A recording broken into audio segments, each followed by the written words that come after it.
Friends, আসসালামু আলাইকুম। আমি রুনা আবারও হাজির হলাম নতুন একটা রেসিপি নিয়ে। আজকের রেসিপিটা হচ্ছে গরমের কলজা ঠান্ডা করার মতো একটা রেসিপি। আপনারা এখানে দেখতে পাচ্ছেন, এখানে আমি অর্ধেকটা গাছ পাকা বেল নিয়েছি। একদম গাছ থেকে পেকে একদম টসটসে হয়েছে সেই বেলটা আমি নিয়েছি। বেলটা আমি একটা বাটিতে নিয়ে নিচ্ছি। এখানে আমি বিট লবণ দিয়ে দিচ্ছি স্বাদ মতো। আপনাদের বাসায় যদি বিট লবণ না থাকে সেক্ষেত্রে কিন্তু রেগুলার খাবার বিট লবণটা দিয়ে নিতে পারেন, তবে বিট লবণ দিলে স্বাদটা একটু বাড়ে।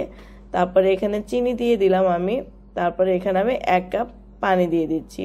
চিনি, বিট লবণ, পানি এবং বেলটা আমি খুব ভালোভাবে চটকিয়ে নিচ্ছি। চিনিটা গলে যাবে, বিট লবণটা ভালোভাবে মিক্সড হবে এবং বেলের যে আঁশটা আছে সেটা খুব সহজে ছাড়িয়ে নেওয়া যাবে। বেল কিন্তু খুবই স্বাস্থ্যসম্মত একটা ফল। বেল খেলে শরীরের পানি শূন্যতা পূর্ণ হয়। গরমের দিনে বেলের শরবত কতটা উপকারী যারা খান তারা কিন্তু অবশ্যই বুঝতে পারবেন। এখানে আমি জাল দিয়ে ঠান্ডা করা নর্মাল টেম্পারেচারে রাখা দুধ দিয়ে দিচ্ছি। বেল এবং এই দুধের শরবতটা খুবই ইয়ামি লাগে, খুবই মজাদার একটা শরবত। আমার বাসায় রেগুলার বানানো হয় এই বেল দিয়ে দুধের এই শরবতটা। আপনারা কিন্তু অবশ্যই ট্রাই করে দেখতে পারেন। খুবই ইয়ামি একটা জুস। এটা আমার ছোট ছেলে পর্যন্ত খায়। খুবই হেলদি একটা খাবার। আপনারা কিন্তু অবশ্যই ট্রাই করে দেখতে পারবেন।